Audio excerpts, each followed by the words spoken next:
Viewers, তো এখানে দেখেন এই ফ্লোরটার মাঝে 4টা ইউনিট। তো 4টা ইউনিটের মাঝে এখানে পাশাপাশি 2টা ইউনিটের 2টা দরজা। তো মাঝখানে একটা 5 ইঞ্চি ওয়াল। তো এর জন্য আমরা যে ফ্রেমটা দিছি, তো এটা মূলত এটা একটা দরজার ফ্রেম। তো দরজার ফ্রেমটার মাঝে 4টা কেলাম আছে, 1টা 2টা 3টা 4টা করে কেলাম আছে। প্রত্যেকটা দরজাতে এরকম 4টা করে কেলাম আছে, 1 2 3 এই 4।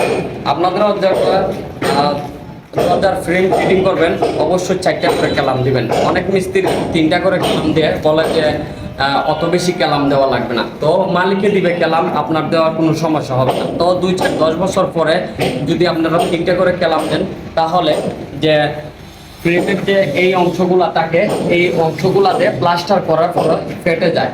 তো অবশ্যই 4টা করে কেলাম দিবেন। তো দেখেন আমাদের